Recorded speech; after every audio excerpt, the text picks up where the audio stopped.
not a brain injury, just, a brain that doesn't want to work. So when you were like, is it this time? And I was like, oh man, because you know what I've done? I've written, this was happening before the pandemic. Yes, I'm listening.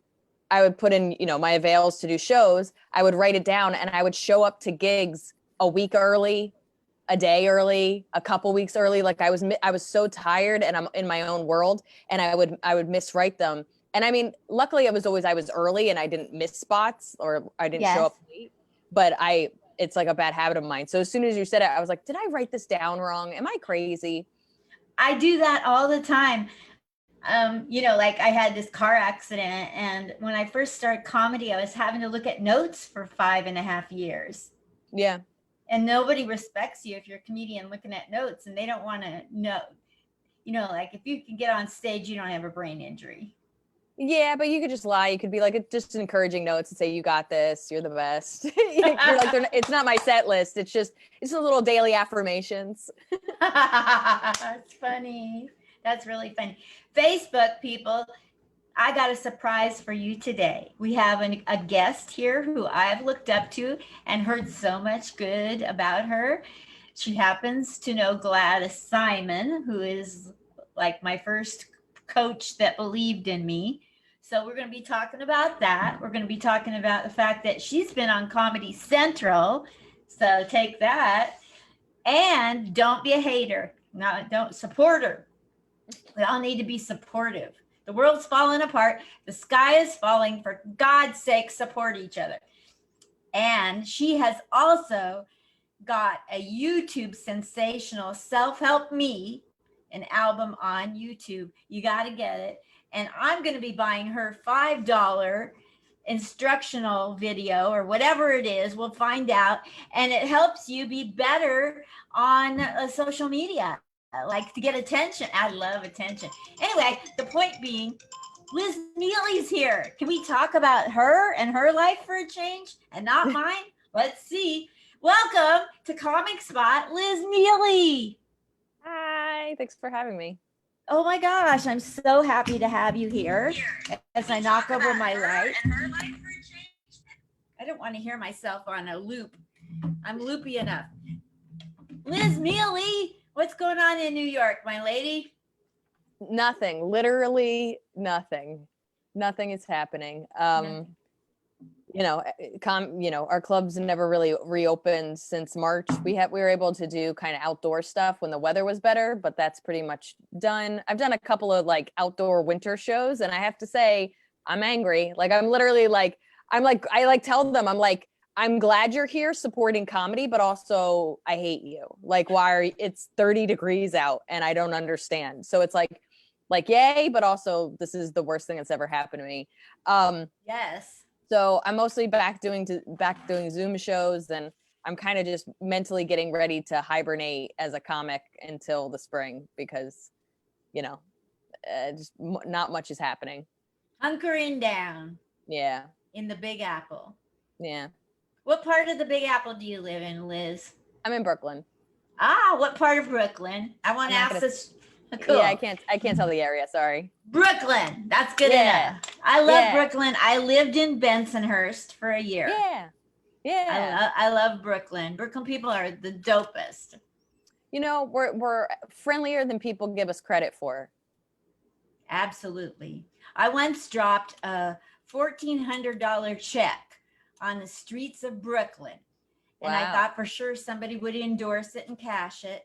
Nope. They turned it into the store in front of where I dropped it. And so then my mother called me and said, the $1,400 I gave you for rent, why did you drop the check? I'm like, okay, thanks a lot. My mother had to find out. Yeah. You're like, storefront, why couldn't you have called me? I know you don't know me. Yeah, if you're ever going to accept a check from your mother for rent, try not to lose it. Yeah, and put your phone number on the back. Yeah. Maybe get a date that way. I don't know. Yeah, no, people will be like, "Oh, she's got big money, $1,400, so fun." Talk to me about who you were growing up and how you figured out you're funny and why and when and how did it go when you got on stage. I want to hear your story. I started when I was 16. I started performing when I was 16. I discovered stand-up probably like 13, 14 years old. And it was like the only thing that made me happy. So it was like, when you make a life decision as a teenager, you don't actually think it's going to work out. I don't know. Maybe there's optimistic kids, but I wasn't optimistic. I was just like, this is so cool. I'm going to try it. And then, whatever happens, happens, and I'll go live my adult life. So I think in a lot of ways, I didn't approach it as if it was a hobby or or even that I had a backup plan, but I also just never saw myself getting to where I am now. So, I wouldn't say I was a funny kid. I was actually like really sad and really shy. And I just didn't know actually how to express myself. And I think what drew me to stand up is people had strong opinions and they were able to like fully get the attention. I'm one of 5 kids. So I love attention because I was never given it as a child. And now I'm just like, I feel like the reason I still like stand up is I'm still trying to make up for my childhood. Yes. But I think in general, I was like, okay, I get to express my ideas. Everybody's paying attention to me.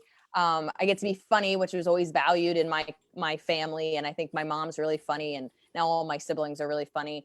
And I don't know, it was just, it just made me happy. I think a lot of people grow up watching SNL or, watching different stand-ups or watching funny movies.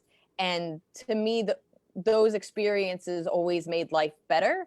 And I was like, oh, maybe that's my drug of choice. And it's continued to be the thing that even now, if I get really sad, I can put on a Friends special. Like the beginning of the pandemic, I think Ronnie Chang put out a special. It's brilliant if nobody's seen it.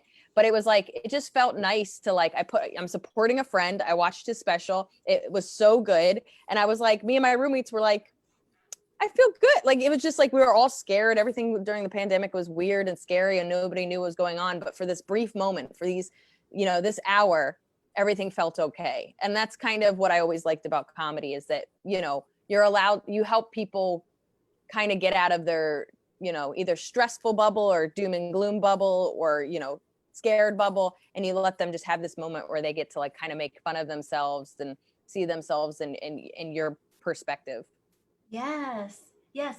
So who are some of the people in your life growing up when you first at 13, 14 that said, you know what, you are funny? Did you have those people around you? No.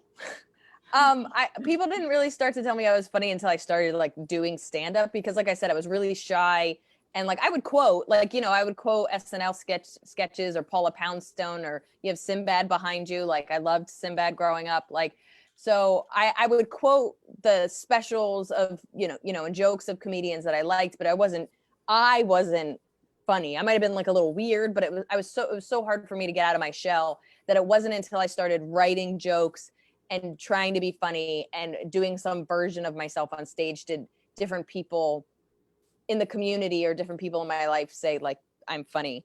But for the most part, my friends were encouraging because they knew I wanted to do it, but I don't think my friends were like, that totally makes sense. Like there was no like people are like, I think more of them were like, really, I was thinking more like you should get into therapy, like go to it. But I don't think they were like, you should do stand up. So that's hilarious. Yeah. Just in and of itself, that's hilarious. Yeah.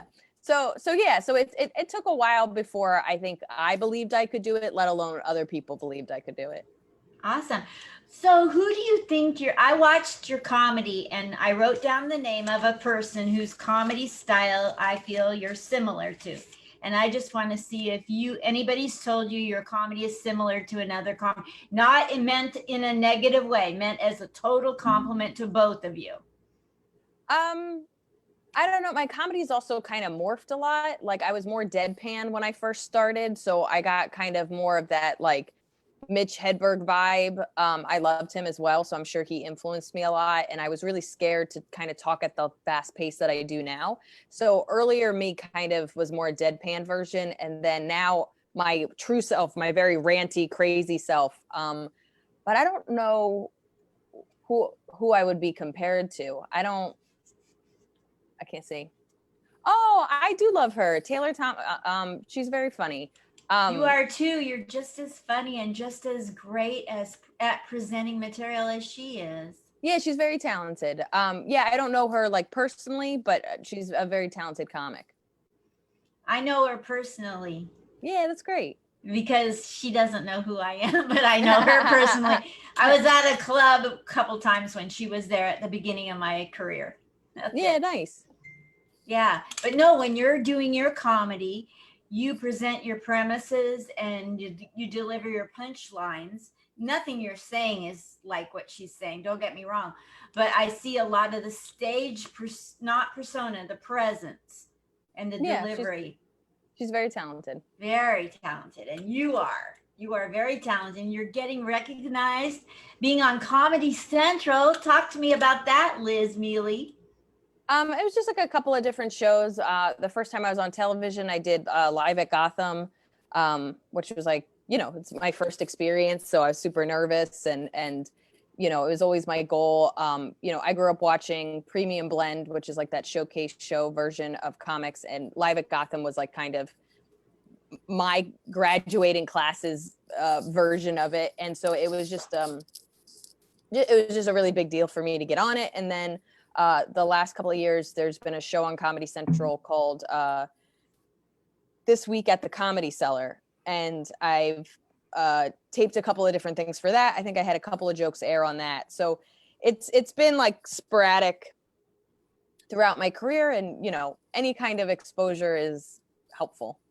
Absolutely. What's been your favorite high moment in your entire comedy path? It's a good question. Or a few of them.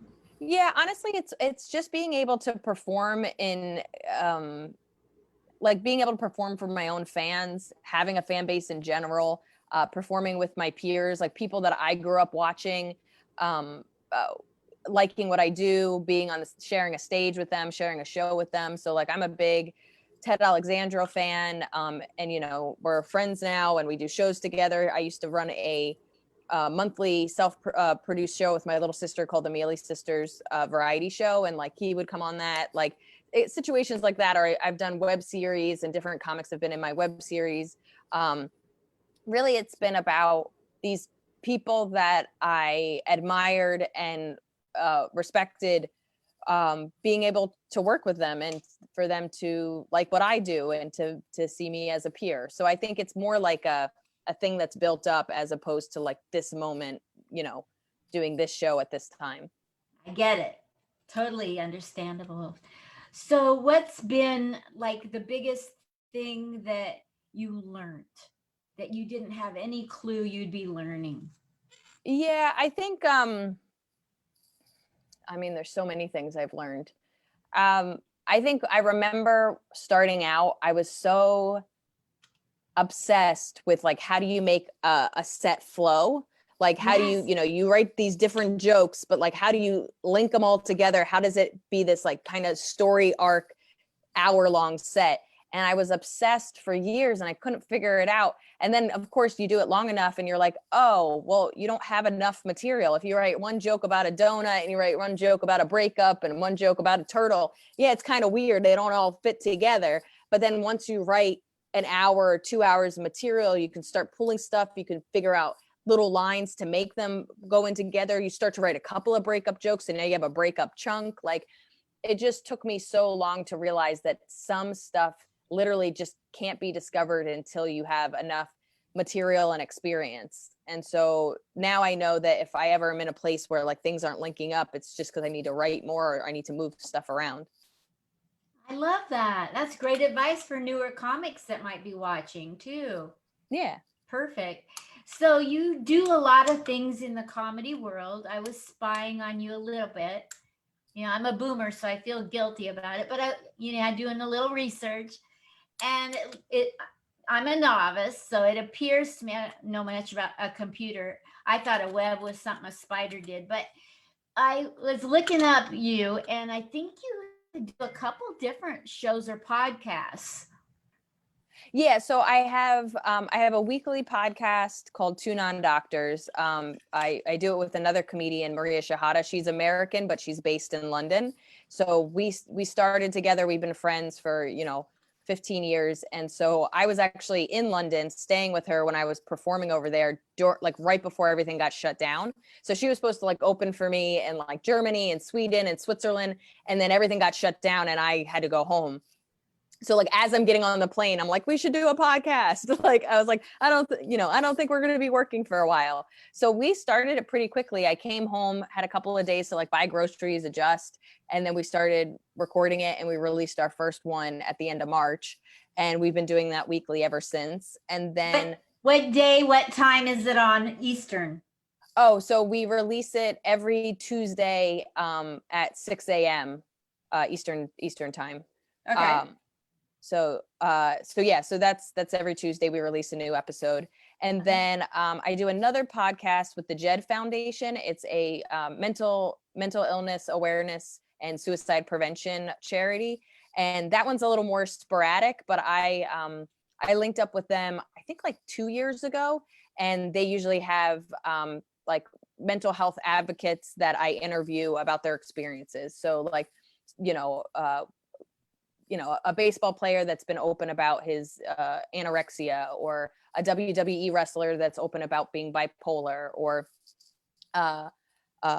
I think it's a meteorologist or a weather lady that talks about, her depression. Like it's these people that are prominent in their fields that are open about their struggles with mental illness. And the charity's goal is to, one, destigmatize, absolutely, but to really help bring awareness and bring tools to young adults that are struggling with it. So they're an amazing charity. And I think their podcast is almost exclusively on YouTube, but I think we've done at least 10 episodes, and they're, like I said, it's kind of out of my control because I'm just the host. But that's something. What's the name of the podcast? Are you able to say? Yeah, Jed Voices. So Jed and then Voices. Love it. Yeah, and then the foundation is the Jed Foundation. Is that named after somebody who lost their life to the struggle?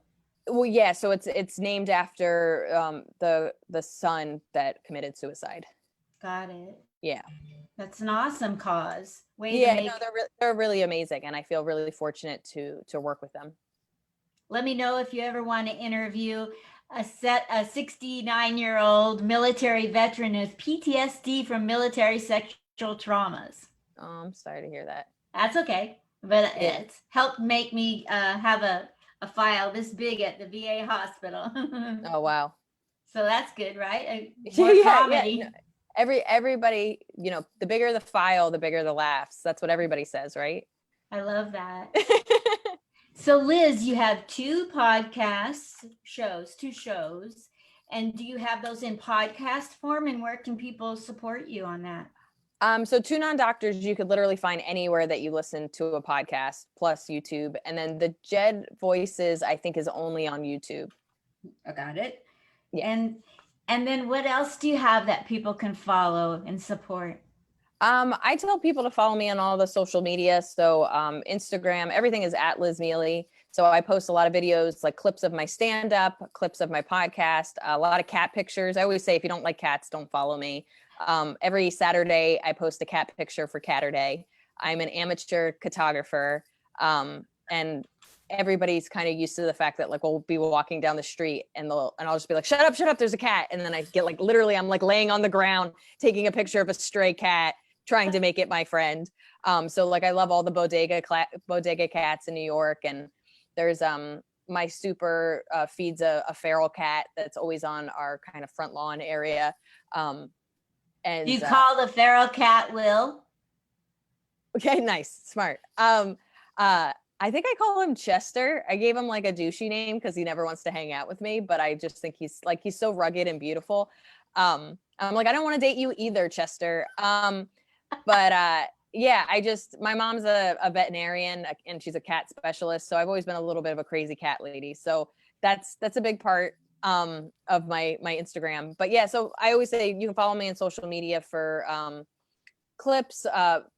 My YouTube, I have 2 free hours. My first hour I ever did, called Emotionally Exhausting, is free. And then my third hour, which is Self-Help Me, and my special, and that's free. And then I have a middle album my second one called Mind Over Melee, and that you can buy it or stream it wherever you listen to music. Wow. Okay, how do you pronounce your name? It is pronounced Miele. Yeah. And then there was a pun with melee. How do you spell melee? Melee. Okay. I'm too privileged to know what that is. I guess I haven't had enough melee. Yeah, exactly. Melee is just like chaos, like, like when everything kind of goes to shit. Yes, absolutely. I should know how to spell it. I'm 69 years old. I'm dyslexic. I will never judge anybody for not being able to spell stuff. Siri spells everything that I need to spell. Absolutely. Absolutely. So talk to me about what you want to, you have this, we have to plug the fact that you're doing something that only costs people $5 and it can transform their online presence. Can we talk about that? I mean, that's an aggressive sell. I appreciate the wording. So I just I'm kind of the social media guru in my group of friends. I started taking it seriously about 10, 12 years ago, and I started reading all the books on social media.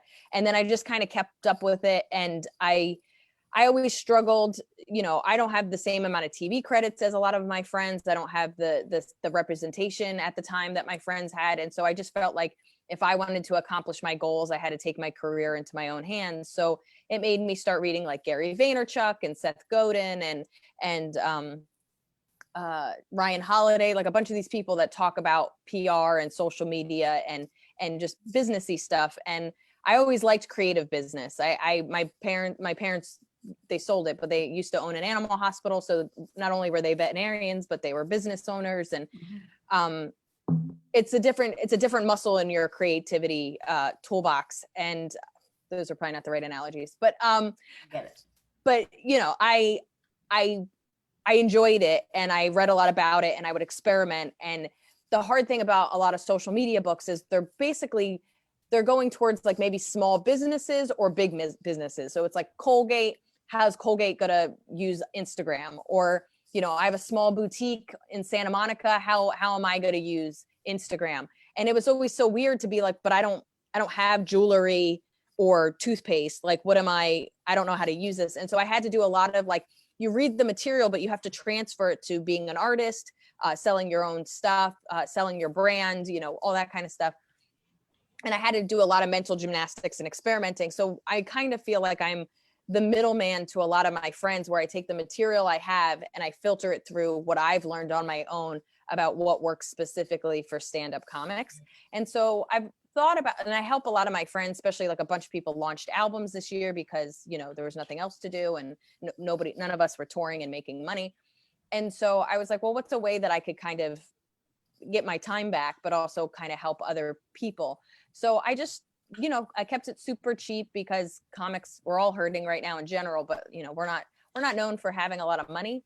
But I did like one class that was just like an overview of like best ways to utilize Twitter and best ways to utilize TikTok and Instagram and blah, blah, blah, and some best practices.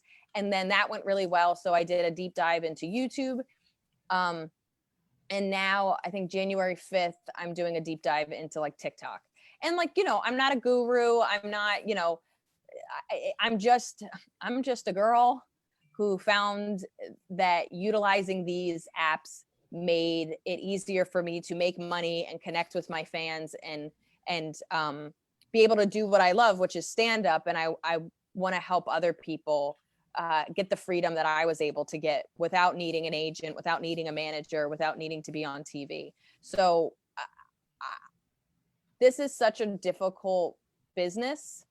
And just being funny on its own is its own, that's already hard and stressful and takes forever. But then you get funny, and then you have this other wall of business and self-promotion and image and brand and all this other garbage that is equally as frustrating and hard.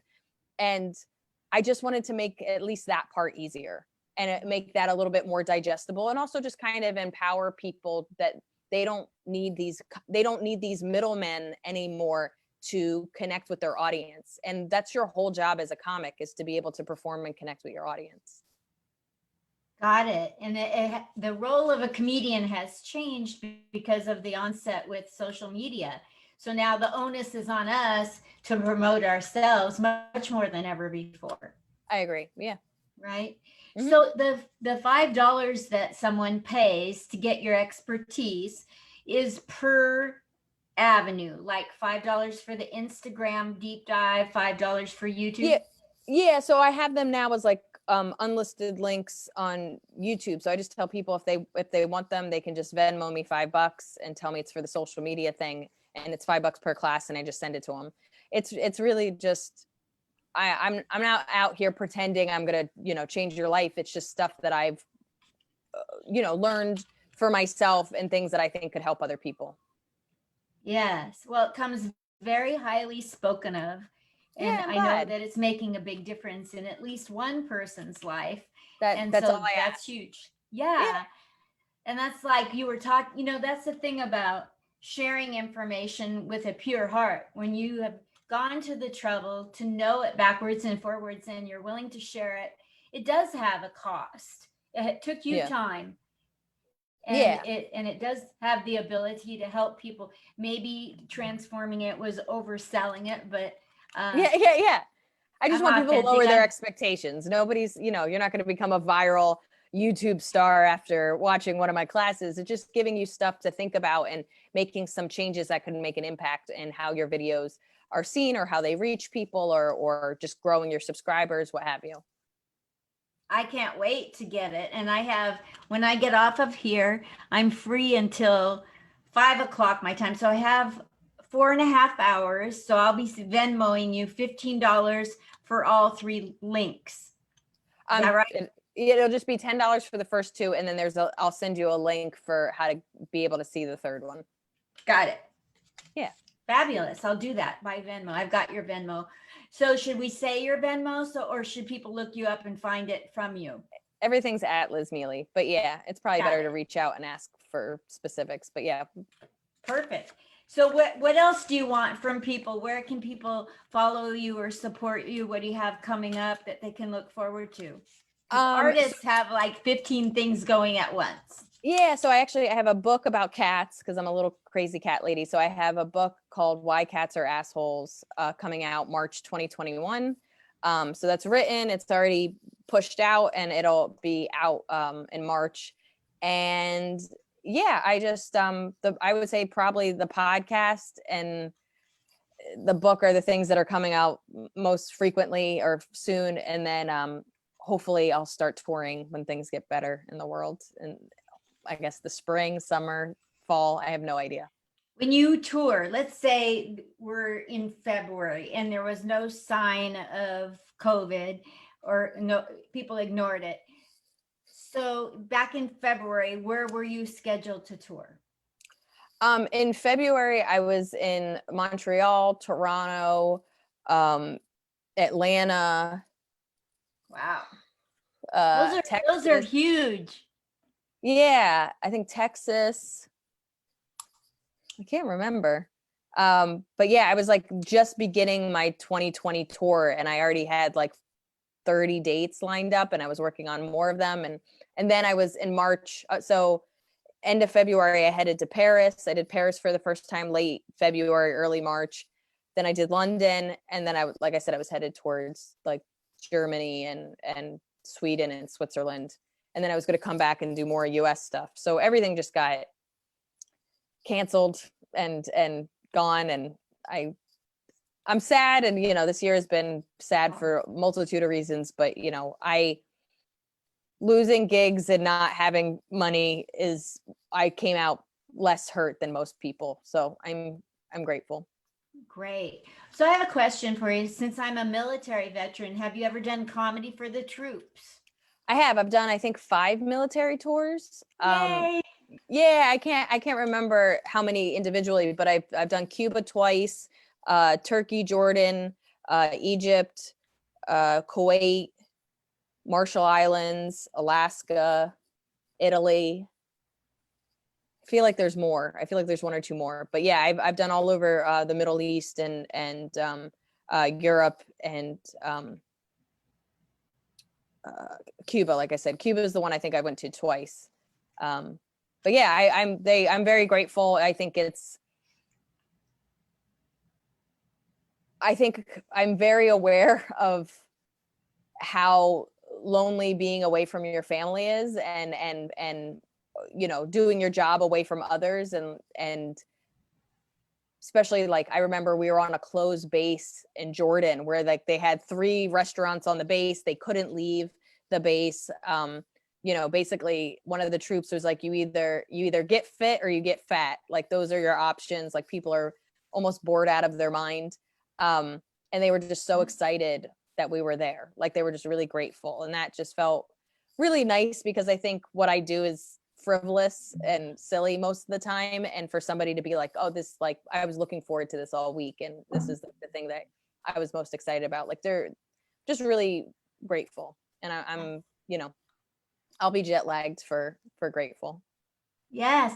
Do you have a specific comment you got from a military person that changed your perception or your feeling, or that really touched your heart?